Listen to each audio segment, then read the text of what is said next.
May nais ka bang ipanalangin? Para sa mga nagnanais na magpasama ng panalangin at magbahagi ng mga pasasalamat natin sa ating Panginoon, magmensahe lamang sa ating Facebook page.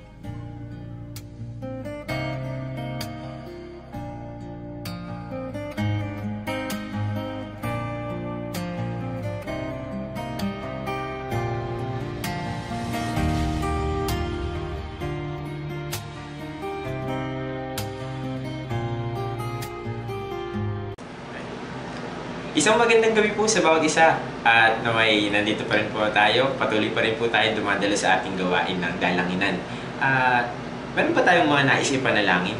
Huwag po tayong mahihiya na mag-comment lamang po sa ating comment box o kaya naman i-message po natin ang ating Facebook page o mismo sa mga, kung kasali po tayo sa mga group chat ay message po natin doon yung ating mga prayer requests para po sama-sama tayo magdalanginan at sama-sama rin po tayo magpalakasan. At sa gabi po na ito, bago po natin mapakinggan ang salita ng ating Panginoon, tayo po muna yung mag-awitan. Awitan po natin ng mga papuri at ng pasasalamat ng ating Panginoon.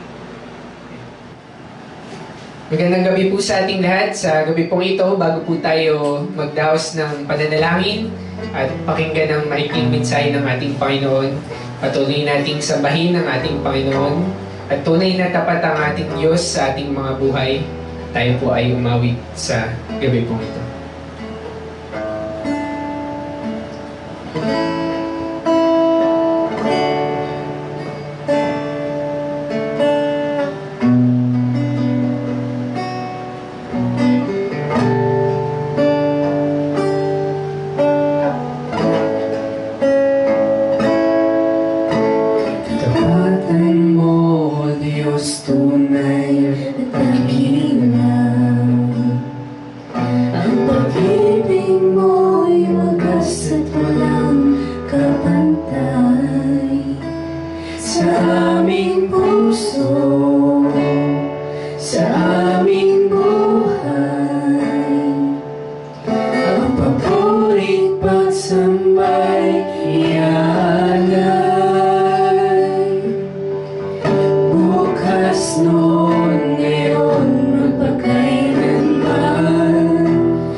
you flowing from the grave.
Isang mapagpalang araw sa bawat isa.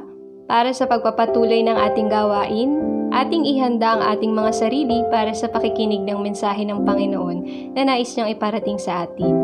Nawa, ito ay kapulutan ng aral at maging paalala sa atin na magagamit natin sa pang-araw-araw nating buhay.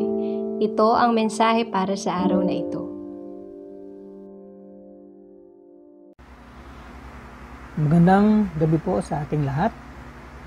Sa mga oras na ito ng ating muling pag-aaral ng kanyang salita sa ating prayer meeting, nais ko pong bahagi po sa inyo ng isang topic na mukma po sa ating pong gawain ng prayer meeting. Ito po yung ating mga prayer, ating po mga panalangin.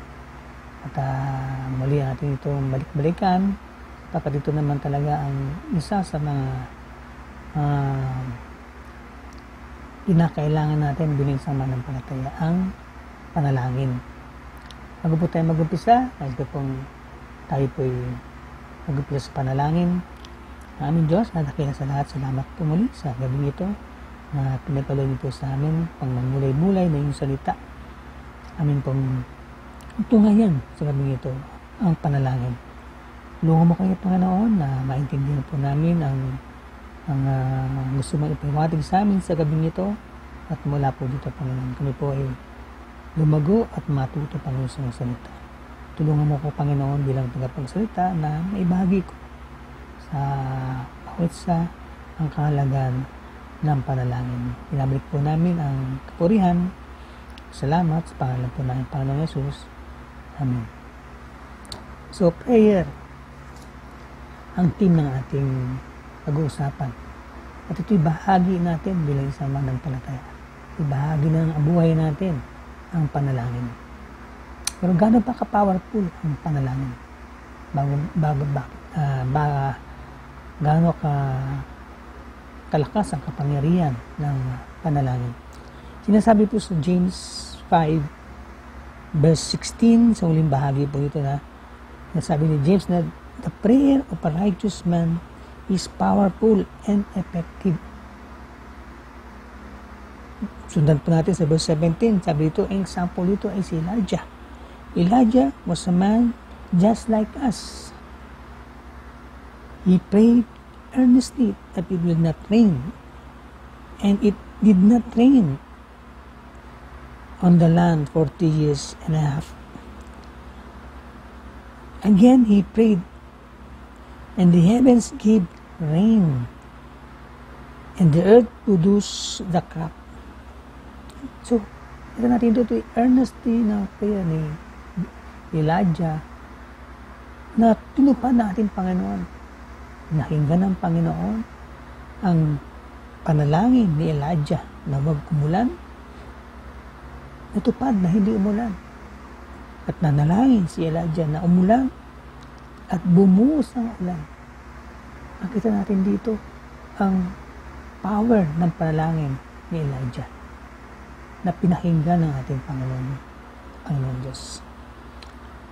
Sabi po sa Biblia, sa aklat po ng Ephesians 6:18, and pray in the Spirit on all occasions with all kinds of prayers and requests. With this mind, be alert and always keep on praying for all saints. So, nanatili tayo in any occasions daw. Tayo ay manalangin. At tayo manalangin, hindi yan para sa ating sarili. Hindi sabi dito, for all the saints, sa mga kapatid, dapat nating ipanalangin. On all occasions, kung kailangan, tayo ay patuloy na manalangin. Napakaraming mga talata po sa Biblia ang patungkol sa panalangin. Ang kahalagahan ng panalangin. At ito yung importante sa buhay ng isang mananampalataya, ang panalangin.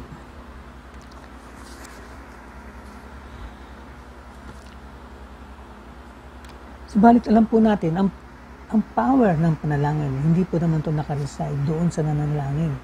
Kundi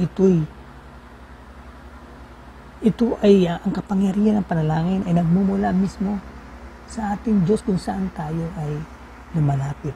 Kung saan natin ina-address ang ating panalangin. Ang power ay nagmumula po doon sa Diyos na ating tinatawag. At tayo ay talagang confident in approaching God sapagkat alam natin na dinidinig ng Diyos ang ating mga panalangin. Sabi ito sa 1 John 5:14-15, this is the confidence we have in approaching God, that if we ask anything according to His will, He hears us. And we know that He hears us whatever we ask. We know that we have what we have asked of Him. So tayo daw ay may confidence na malapit sa Panginoon sapagkat alam natin na pinakikinggan ng Diyos ang ating mga panalangin. At tinutupad niya ang kanyang mga o anuman ang ating hinihingi according sa kanyang kalooban. Gaano ba ka-passionate ng ating panalangin? Gaano man lalim ang ating panalangin? Ano man purpose ng ating panalangin? Sinasagot ng Diyos ang ating mga dasal. Alam po natin na ang Diyos ay answering God. He is an answering God. Subalit hindi man yes ang sagot ng Panginoon. Kung sa nakakala natin na hindi nasasagot ang ating panalangin, pero alam natin na in God's time, ito ay mangyayari. Maaring iniisip natin sagot ay hindi natupad. Pero alam natin na ang Diyos is always giving us the best. Maaring sa sarili natin hindi yung best. Pero sa Diyos, alam natin kung ano yung best para sa atin. So patuloy tayo manalangin. At alam natin na sinasagot ng Diyos at sasagutin ng Diyos. I-respond. Maaring hindi nasagot ang ating panalangin pero alam natin na siya'y sumasagot according sa kanyang kalooban.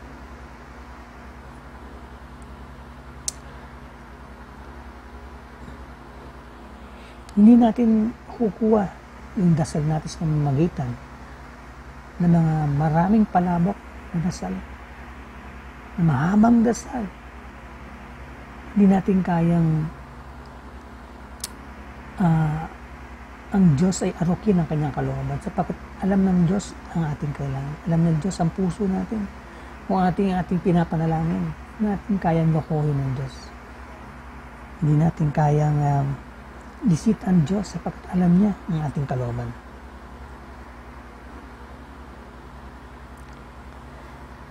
So ayaw ng Panginoon yung na mapakaraming dasal na repetition na dasal na wala namang kabuluhan sa Kanya. Kaya sabi ng Panginoon dito sa Matthew 6:7-8, nilibok niya mga tao. Sabi niya rito, and when you pray, do not keep on babbling like pagans, for they think they will be heard because of their many words. Do not be like them, for your Father knows what you need before you ask Him. Huwag daw tayong parang mga pagano na sinasabi, dadasal na napakaraming dasal. Napakahabang dasal, napaulit-ulit. Alam na ng Diyos kung ating pangangailangan bago pa man tayo humiling, sabi na ating Panginoon. Alam na ng Diyos ang ating pangangailangan bago pa man tayo manalangin. So huwag daw tayong paulit-ulit. Prayer is communicating with God. Tayo dumudulog sa luklukan ng Diyos pag tayo nananalangin. At ano man ang ating pangangailangan, kung kailangan natin ng tulong, manalangin tayo ng tulong sa Panginoon. Gaya ng sinasabi sa Psalm, si David ay nasa panganib, nasa trouble. Sabi dito sa Psalm 107:28-30, then they cried out to the Lord in their trouble, and He brought them out of their distress. He stilled the storm to a whisper. The waves of the sea were hushed.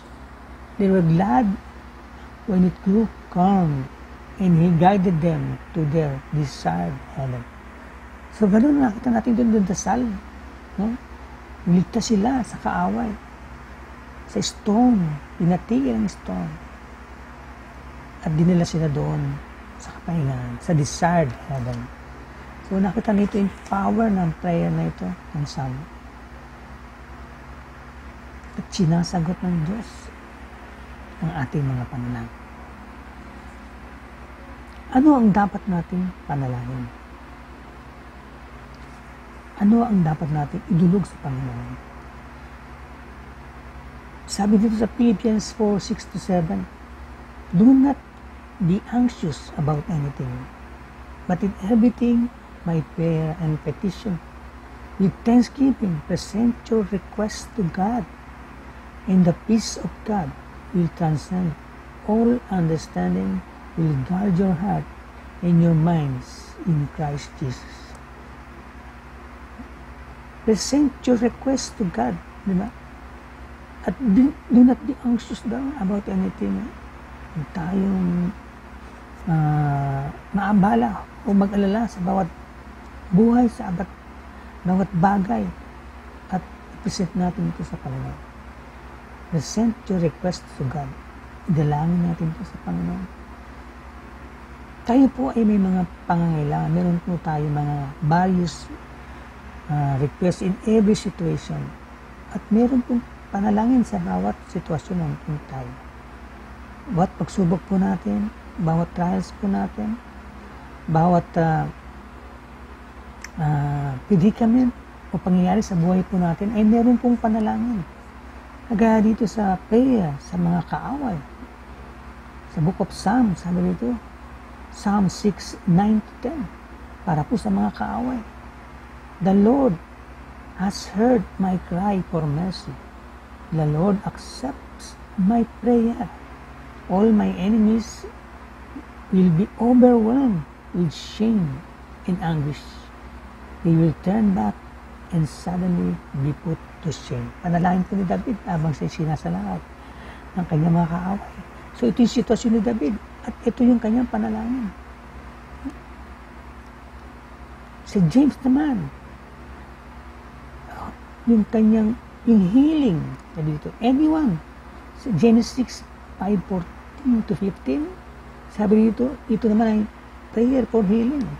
If anyone among you is sick, let them call the elders of the church to pray over them and anoint them with oil in the name of the Lord. And the prayer offered with faith will make the sick person well. The Lord will raise them up. If they have sinned, they will be forgiven. So ito may prayer sa may mga sakit at may kasalanan. So bawat sitwasyon, bawat request, meron pong particular na panalangin. Ang prayer for wisdom, meron din dito. Sabi sa James 1:5, if any of you has wisdom or lacks wisdom, you should ask God, who gives generously to all without finding fault, and it will be given to you. No? Anumang sitwasyon, meron pong panalangin para dito. Anumang kalagayan, anumang tulong, meron pong kaukulang panalangin. At ang ating panalangin ay naka-address lamang sa Diyos. Kahit anong panalangin yan, meron tayong isang Diyos kung saan nilalapit natin ang ating mga panalangin. Nakakalungkot sapagkat alam natin na meron isang Diyos na ating tinatawag sa ating mga panalangin. Pero may mga kapatid tayo, may mga tao na ang kanilang dinudulugan na kanilang dinadasalan ay katulad din nating tao. Diba? Yung nagis na nating religion na meron sila mga devotees. Kung kailangan mo ng magkaanak, punta ka doon kay Santa Clara sa Ubando, sumayo ka at yung ka manalangin para magkaroon ka anak. Yung mga magsasaka, meron din sila mga patron. Doon sila nananalangin para sa masagalang ani. So ganito kung saan-saan dumudulog ang tao. Saan-saan lumalapit upang dasalan. Subalit ang totoo, isa lang ating dinadasalan. Ano man ang ating pangangailangan? Isang Diyos lamang. Meron ng dinadasalan yung puso ni Father Pio. Asan? Where is God? Ang Diyos lang dapat ang ating dadasalan. Hindi ko anuman, hindi sino man. Ang ating dasal ay dapat naka-address lamang sa isang Diyos, anuman ang ating pangailangan. Sa amin sa Diyos Ama. Mamaya, tignan natin ang isang napagandang panalangin na yun. na tinuro ng ating Panginoong Yesus sa mga disipulo. Buti pa itong mga titignan natin yung mga Hindu. Dinadasalan nila ay Diyos. Marami nga lang Diyos. Bawat pangailangan may isang Diyos. Kailangan ng kagalingan, meron silang Diyos ng kagalingan. Prosperity, meron silang Diyos ng kagalingan. Pero marami silang Diyos. Di katulad natin, isa lang Diyos ang ating dinadasalan. Ano man ang ating hinihiling, dinudulog natin ito sa isang Diyos na nagmamahal sa atin. So, anumang sitwasyon meron tayo, merong particular, anumang kahilingan meron tayo sa anumang bagay, ay merong panalangin. At alam natin na nakikinggan ng ating Diyos ang ating mga panalangin. So, ang panalangin natin ay hindi natin dapat itong ma-underestimate sapagkat tayo lumalapit sa luklukan ng isang Diyos, God of universe, sovereign God, ang ating hinihilingan ng request, ang ating dinadasalan na isang powerful God who created heavens and the earth. Sabi ni Daniel, sa Daniel 4:35, all the peoples of the earth are regarded as nothing.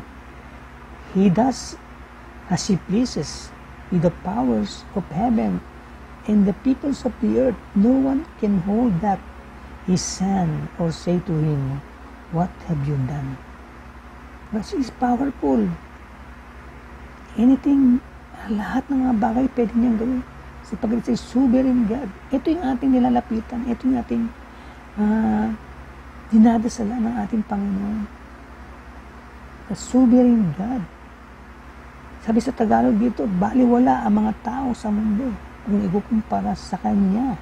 Ginagawa niya ang nais niya sa mga anghel, sa langit, at sa mga tao sa lupa. Walang makakatutulong o makakahadlang sa Kanya. Yan ang ating Diyos. Yan ang ating Panginoon. Nandun siya, siyang may-ari ng langit at lupa. Kaya yung ating panalangin ay talagang napakahalaga sa Diyos. Sabi rito sa Colossians chapter 4 verse 2, devote yourself to prayer, being watchful and thankful. Sapagkat napakaganda ng pribileyo na bigay sa atin ng Diyos, makalapit sa Kanya, makadulog sa Kanya. Isang hindi, isang distant God na napakalayo.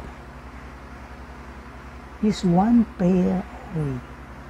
Considerin ang Kanyang greatness, considerin yung Kanyang power. Isang Diyos na makapangyarihan sa atin. Meron tayong privilege na tayo makalapit sa Kanya through prayers. Diba napakalaking pribileo sa atin ito, na isang Diyos na inaalaw tayo na lumapit sa Kanya, dumulog sa Kanya, sa panalangin, dumulog sa Kanya, sa Kanyang trono ng kapangyarihan. A very powerful God, sovereign God. Pero inaalaw tayo na manalangin at dumulog at lumapit sa ating Diyos. Maaaring ating mga panalangin na hindi natin kaya baguhin ang plano ng Panginoon para sa atin. Kasi may plano na ang Diyos para sa atin. Ano man ating mga panalangin. Hindi ma-alter yung plano sa atin. Pero kung ating mga panalangin, kung ito ay align sa Kanyang kalooban, kung ito ay in agreement sa Kanyang kalooban, sigurado tayo na tayo ay pakikinggan. Diba? Kung ang ating mga hiling sa Kanya ay according, diba? Exactly according doon sa image ng Kanyang anak. Yung ating panalangin ay naayon sa gusto sa atin ng ating Panginoon, tayo maging kawangis ng ating Panginoong Yesus. Exactly what He desires to do sa ating bawat sa atin. So sabihin kung ating mga panalangin na naka-align sa kagustuhan ng Diyos na tayo maging kawangis ng ating Panginoong Yesus, sigurado tayo na tayo pakinggan ng Diyos. Diba? Kapag yun naman ang gusto ng Panginoon sa atin, na tayo maging katulad ni Kristo sa karakter, sa personality, sa kanyang kabutihan at pagmamahal. At sigurado tayo na pakikinggan ang ating mga panalangin. Tayo ba ay ba't pa kinakailangan natin? Mga tanong na bakit pa kinakailangan natin manalangin kung alam naman ng Diyos ang ating kalooban at He controls everything. Ang plan niya sa atin. Diba? Bakit kailangan natin lumapit sa Kanya? Bakit bigay na lang niya kung ano yung mga panalangin natin, kung ano nasa puso natin? Diba? Pero alam ng Diyos na alam ng Diyos ang ating kalooban. That's true. Pero kinakailangan natin lumapit sa Kanya, humiling sa Kanya. Bakit? Ang kahalaga nito, upang tayo maging dependent sa ating Diyos. Diba? Maging subsidyo, maging submissive sa Diyos. Kaya ngayon tayo na malapit sa Kanya. Diba? Para pakita natin sa Kanya, tayo ay walang magagawa. He cannot do anything apart from God. Wala tayo, we are nothing. Kailangan natin lumapit at magpakababa tayo sa harap ng Diyos. Diba? Parang sa isang ama, isang pwedeng ama ay bigay lang na bigay sa kanyang anak. Kahit hindi humingi ng kanyang anak. Ang mangyayari diyan, wala nang relationship tayo sa ating anak. Walang communication. So, kailangan lang natin communication sa Diyos. Na paalam sa Kanya na tayo ay truly sa ilalim sa Kanya. Truly dependent sa Kanya. Truly subservient sa Kanya. Na tayo ay nagpapakababa sa Kanyang harapan. Ito yung purpose pa natin na nanalangin sa Panginoon. Kasi pag hindi tayo nanalangin, parang sabi natin na kaya ko naman lahat ng gawin mo nang wala ang Diyos. So hindi tayo nagiging dependent sa Diyos pagka gano'n. Nandun yung pride. Kagaya ng mga hindi na kakilala sa Diyos, parang kaya nilang gawin without God. Pero tayo, dependent tayo sa Diyos, sa grasya ng Diyos. Kaya tayo dumudulog sa Diyos. Kaya tayo lumalapit sa Diyos. Upang ipaalam sa Kanya na tayo ay Kanyang anak. Na tayo ay nagpapasailalim sa Kanyang kapangyarihan. Ito nga, sasabihin ko sa inyo, ito yung isang magandang example ng panalangin. Ito yung sa Matthew 6:9-13. Ito alam nating lahat. Ito yung Lord's Prayer na tinuro sa mga apostol natin, Panginoon, na maging model natin, magiging batayan natin ng ating paano tayo manalangin. Ito po yung panalangin sa Lord's Prayer. Our Father who art in heaven, hallowed be thy name. Thy kingdom come, thy will be done on earth as it is in heaven. Give us this day our daily bread, and forgive us our trespasses, as we forgive them that trespasses against us, and lead us not into temptation, but deliver us from evil. Amen. So ito yung pinurong panalangin ng ating Panginoong Yesus, ang Lord's Prayer. Ang Ama namin. Ano ang kahalagahan nito sa atin? Ito yung basic ng panalangin para sa ating mga mananampalataya. So tingnan natin ang dasal na ito ng Lord's Prayer. Nag-umpisa siya sa Our Father in heaven. So ito nire-recognize natin na ating Diyos ay Diyos na nandoon sa langit. At siya tinatawag natin Ama, our Father.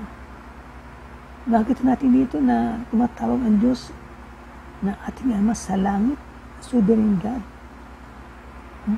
So ibig sabihin, siya Ama natin, na tayo kanyang mga anak. Yung napakandang pribilyo na tawagin tayong anak ng Diyos at tawagin natin siyang Ama. Sabi nga dito sa Romans 8:15, at ang Espiritu na tinanggap ninyo ay hindi kayo inalipin upang muling matakot sa halip. Ginawa kayo mga anak ng Diyos. Ngayon, sa pamamagitan ng banal na Espiritu, matatawag niyong Ama ang Diyos.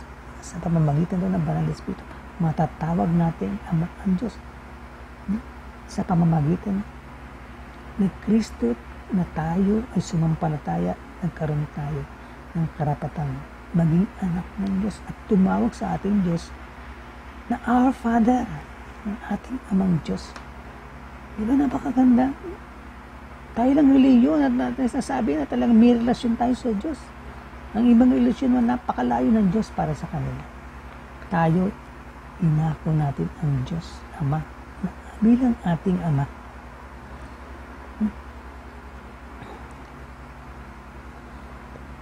So sabi, to pray is to reach, is speaking to God who is unseen and yet real.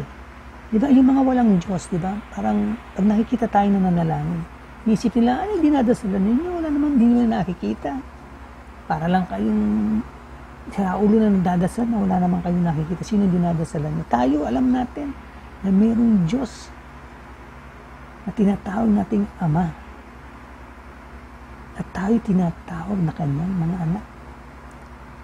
Di ba napakagandang pribileyo na tayo tawagin mga anak ng Diyos? Kaya nga ito, napakaganda na ito, tawagin natin siyang Ama na nasa langit. Ang ating panalangin, inaadas natin sa ating Diyos Ama nasa langit. Sabi sa James 1:12, yet to all who did receive Him, to those who believe in the name, in His name, He gave him the right to become children of God. Kung daw sa lahat na naniniwala sa kanyang pangalan natin Panginoon, ay bigyan tayo ng karapatan na maging anak ng Diyos at pwede tayong tumawag sa ating Diyos Ama na ating Diyos. Diba? Nire-recognize ng Diyos na tayo'y kanyang mga anak. Pag anak ka, siyempre, ang Ama talagang lahat ay gagawin para sa kanyang mga anak. Sabi nga sa Matthew 7:11, kung kayong masasama ay marunong magbigay ng mabuting bagay sa inyong mga anak, gaano pa kaya ang inyong Amang nasa langit? Ibibigay niya ang mabubuting bagay sa mga humihingi sa Kanya. Yung nga masasamang Ama, binibigay ang mabubuti sa kanyang mga anak. How much more pa yung ating Diyos na mapagmahal, hindi bibigay sa atin ang mga bagay na gusto natin. So makita natin dito yung mga unang panalangin sa Lord's Prayer. Our Father in heaven, hallowed be thy name. Kita natin ito yung sovereignty ng ating Panginoong Jesus. Ay, Panginoong Diyos. Sovereignty ng ating Amang Diyos. Sabi ito sa Ezekiel 36 verse 23, I will show the holiness of my great name, which has been proclaimed among the nations, the name you have proclaimed among them. Then the nations will know that I am the Lord, declares the sovereign Lord, when I prove holy to you before their eyes. The sovereignty of the Lord, sabi rito ni Ezekiel, ang kapangyarihan ng ating Diyos pinapakita sa ating mga panalangin. Dun sa salitang Our Father, sa Tagalog, sabi dito, ipapakita ko ang kabanalan ng marangal kong pangalan sa mga bansa kung saan nilapastangan niyo ito, at malalaman ng mga bansang iyon na ako ang Panginoon sapagkat pinakita ko sa kanila ang aking kabanalan sa pamamagitan ng gagawin ko sa inyo. Ako ang Panginoong Diyos ang nagsasabi nito. So dinideclare niya rito, ating Panginoon, ang kanyang sovereignty. At yun ang ating dinadasalan, yung ating Diyos Amang makapangyarihan sa sovereign God. So napaka-importante, no? Unang request pa lang natin, unang salita pa lang sa Our Father, recognize na natin ang kanyang sovereignty, ang ating Diyos na makapangyarihan sa lahat. na nasa langit. Our Father who art in heaven. Sabi dito sa sa pangalawa, your kingdom come. Sabi rin, dumating nawa ang iyong kaharian. Alam natin na talagang dito sa mundo ito, ito'y we are within or behind enemy lines. Nandun tayo sa mundong magulo. Mundong korap at maraming na pagsubok. At hinahayaan natin, hinadasal natin at pinapanalangin na nawa ang kanyang kaharian ay dumating upang matapos na yung ating sufferings dito. Kasi itong mundong ito ay tunay na patungo sa kasalanan. Wala akong pagbabago sa mundong ito. Ito'y patungo, palugmok ng palugmok sa kasalanan. Sapagkat ito, naghahari dito ang kapangyarihan ng kaaway. So, hinihiling natin sa Diyos na ikaw dumating na, establish mo na ang iyong kaharian upang mahangon na kami dito sa mundong ito ng punong-puno ng kasamaan. The kingdom come, nawa dumating na ang iyong kaharian dito sa lupa. Magitan ng ating Mesiya, ng ating Panginoon Jesus na alam natin siya'y babalik upang establish at kunin tayo at itayo ang bagong langit at lupa.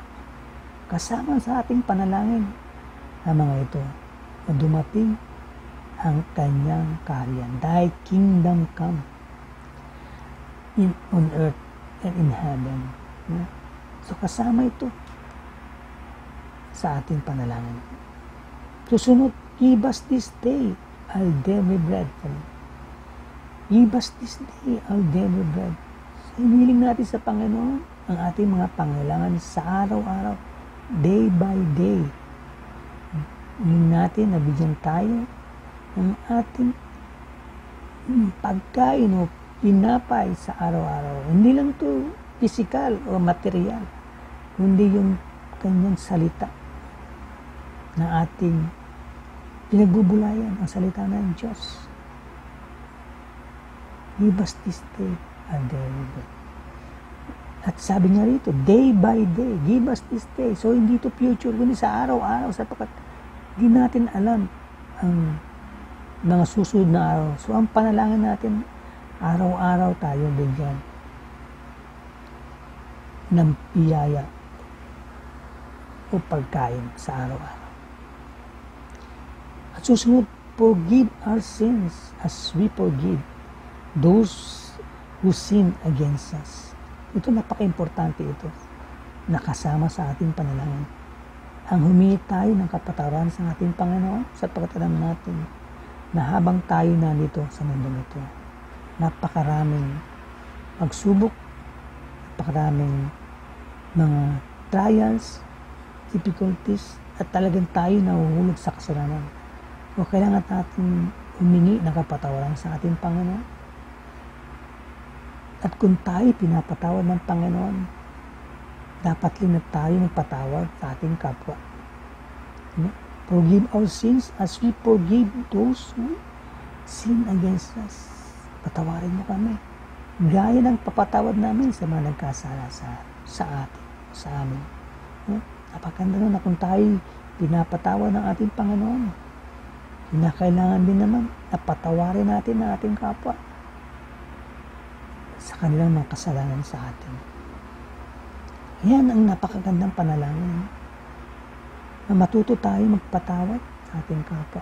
Maraming mga tao na nagpapatawad lamang sa salita. Subalit nandun pa rin sa puso nila yung galit.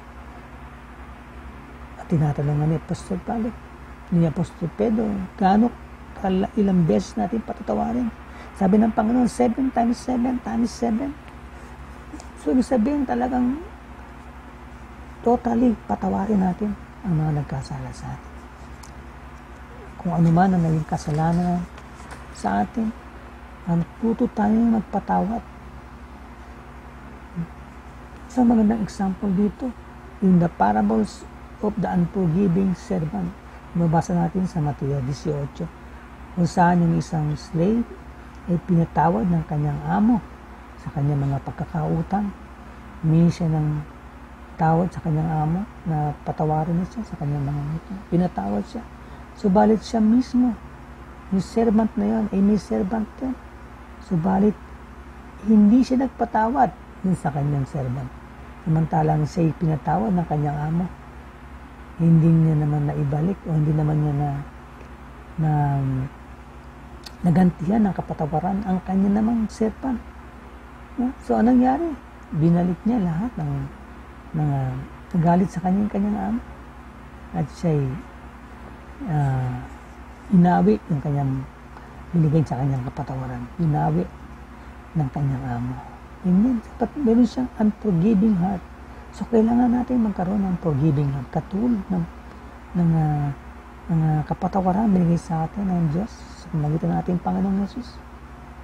Gaano man ang ating kasalanan. Inayaran niya yun doon sa krus ng Kalbaryo. Pakita ng pagmamahal sa atin. So, dapat ipakita rin natin ang pagmamahal natin sa kapwa. Gaya ng pagmamahal ng Diyos sa atin. Sa pagbigay niya ng kapatawaran. Susunod, let us not, sabi rito, susunod, let us not into temptation, but deliver us from evil. Liyo mo kami sa anumang tukso. Sabi rito sa huling mga panalangin sa Lord's Prayer.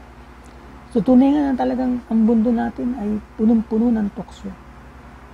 Punong-puno ng pagsubok, ng temptation. Ito naman talaga ang ginagawa ng kaaway na tayo tuksuhin upang malayo tayo sa Diyos.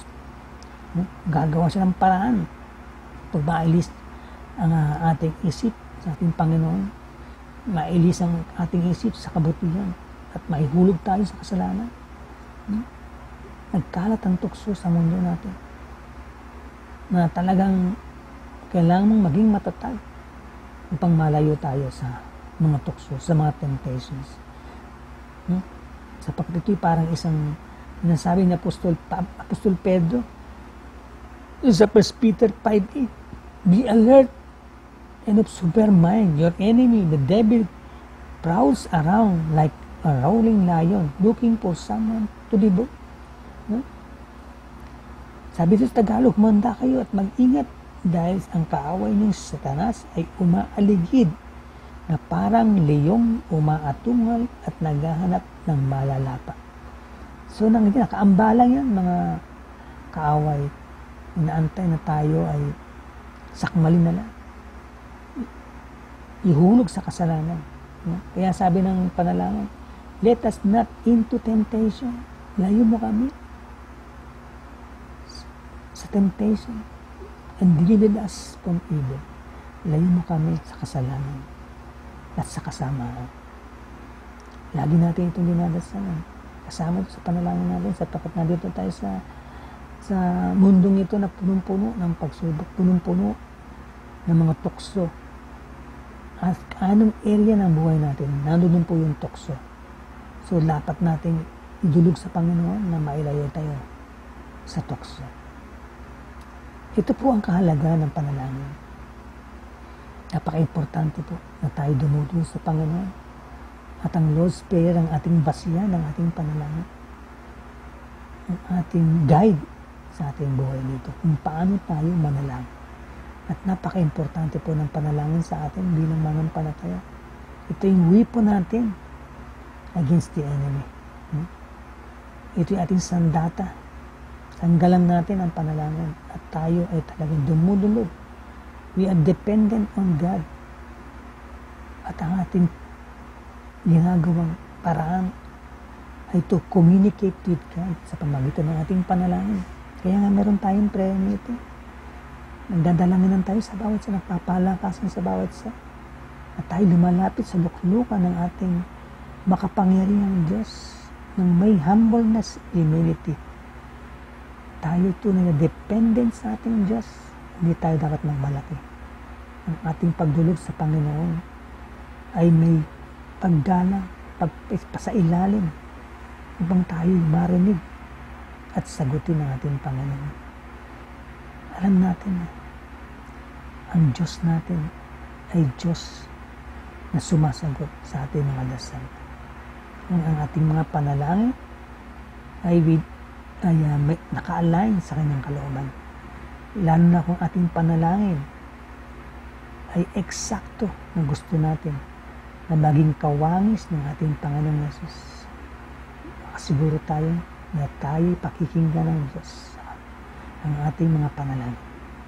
Maraming magandang gabi po muli sa ating lahat. Tayo po'y mandaling manalangin.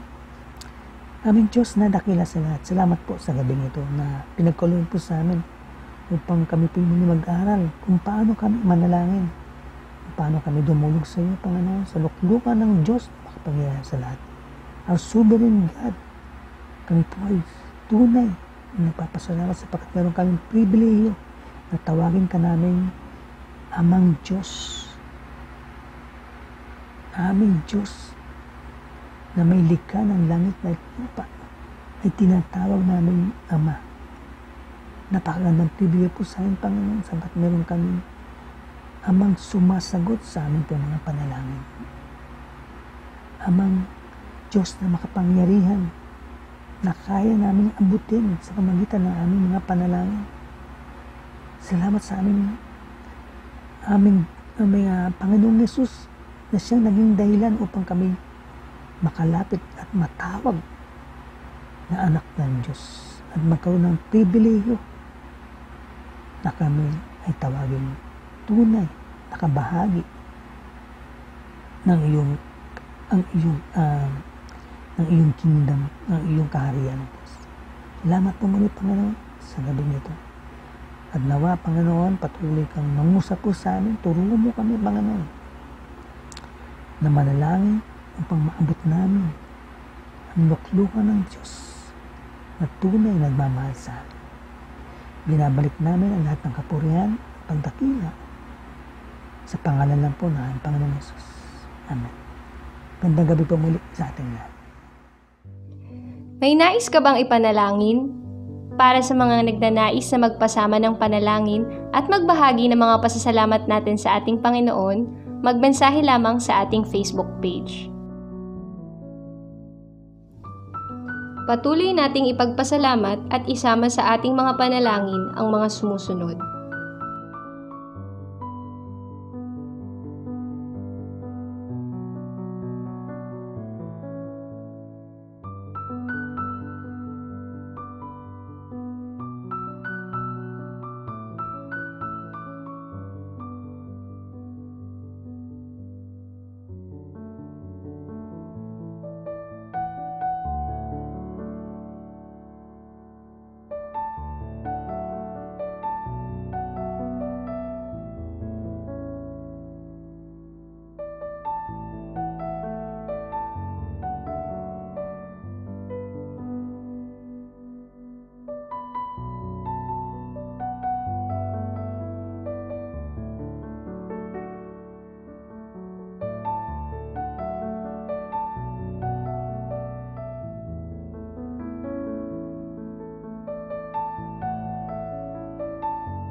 Sa ating pong pagtatapos, tayo po ay manalangin.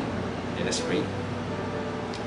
Ama naming Diyos na dakila sa lahat, maraming salamat Panginoon sa araw na ito. Salamat Panginoon sa iyong pagmamahal, sa iyong kadakilaan Panginoon na patuloy mong pinaparana sa amin Panginoon. Sa kabila man ng kami ay nasa pandemya, hindi ka nagkukulang sa aming pangangailangan, hindi ka nagkukulang Panginoon sa pagbibigay ng pagmamahal sa amin sa pamamagitan ng mga taong nakapaligid sa amin. Salamat din po Panginoon sa yung anak na ginamit sa gabi na ito na si kapatid na Louie Reyes. Salamat Panginoon sa kanyang buhay, sa kanyang pagpapagamit sa iyo. Naway hindi siya magsawa Panginoon. Dalangin ko naway patuloy mo siyang palakasin pa para sa iyong gawain. At dalangin ko rin po Panginoon na kayo po ang patuloy na gumabay sa kanya, ilayo mo siya sa anumang kapahamakan, at naway patuloy ka lamang niyang parangalan sa kanyang buhay.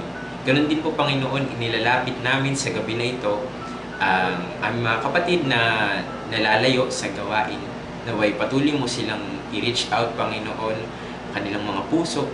Gamitin mo kami upang maging daluyan ng pagpapala sa kanila. At ganon Panginoon ang kasiglahan sa kanilang paglilingkod sa iyo. Dalangin din po namin Panginoon ang mga nagtatrabaho, ang mga estudyante Panginoon. Kayo po patuloy na mag-ingat sa kanila, sa mga nagtatrabaho, sa work from home man Panginoon or on-site sila. Kayo po patuloy na maggabay sa kanila, magbigay sa kanila ng sapat na karunungan upang hindi sila basta-basta mahulog sa pagkakasala at kundi patuloy na lumago at mapalapit pa sa iyo. Dalangin ko rin po ang mga estudyante sa mga kanilang pag-aaral, mahirap man ang module, mahirap man ang mga quizzes, mga exam Panginoon. Pero sa tulong mo, walang imposible. Sa tulong mo, Panginoon, may kakaya namin lahat ng bagay nito. Panginoon, nilalapit din po namin ang mga kapatid namin na may sakit, na nakaranas ng karamdaman sa panahon na ito. Ito man ay COVID, Panginoon, ito man ay simpleng lagnat, simpleng ubo. Kayo po ang patuloy na magpagaling sa kanila, magpalakas sa kanila, Panginoon, upang paglingkuran kanila, upang bigyan kanila ng kapurihan. Dalangin ko rin, Panginoon, sa mga kapatid namin na nangangailangan ng mga provision, Panginoon, mga nilalapit sa iyong panalangin. Kayo po naman duminig nito sa tamang panahon. Dalangin ko na patuloy mo kaming baguhin habang kami lumalapit sa iyo upang ang aming kagustuhan, ang aming desire ay maging align, Panginoon, sa iyong puso. Dalangin ko rin po, Panginoon, sa gabi na ito, ang aming gobyerno, ang aming bansa. Kayo po ang patuloy na gumamit sa mga leader na inyong itinalaga upang sila ay maging kagamit-gamit, Panginoon, para sa amin, Panginoon, upang kami ay madisiplina kung meron kami mga pagkakamali, kung meron kami mga pagkukulang, at gamitin mo rin sila, Panginoon, upang maging pagpapala sa iba. Mga proyekto na ninanais nila, pinaplano nila, kayo po unawa ang siya magpala nito, Panginoon, kung ito ay ikakabuti ng bawat tao sa Panginoon. Dalangin ko rin, Panginoon, sa gabi na ito ang aming bansa sa tumataas na COVID cases, tumataas na problema sa iba pa man, Panginoon, yung mga crisis na aming nararanasan. Kayo po nawa ang siyang kumilos sa aming mga mananampalataya upang nandun yung kasiglahan, nandun pa yung eagerness namin, Panginoon, sa pagbahagi ng iyong salita. Dahil ito lamang, Panginoon, ang makakapagbigay sa amin ng solusyon at wala ng iba. Ito lamang ang makakapagbuo sa aming mga pagkukulang, sa aming kahinaan, Panginoon. Your grace is sufficient in our weaknesses, Lord. Dalangin ko, Panginoon, naway patuloy mo kaming tulungan, patuloy mong pag-alabin, Panginoon, ng apoy na nasa amin upang magsilbi kaming ilaw ng sanlibutan. Naway hindi namin ikahiya ang iyong ebanghelyo, bagkus amin itong ibahagi sa iba. Dalangin ko, Panginoon, sa nalalapit mong pagdating, naway madatnan mo kaming naglilingkod na may kasiglahan sa iyo.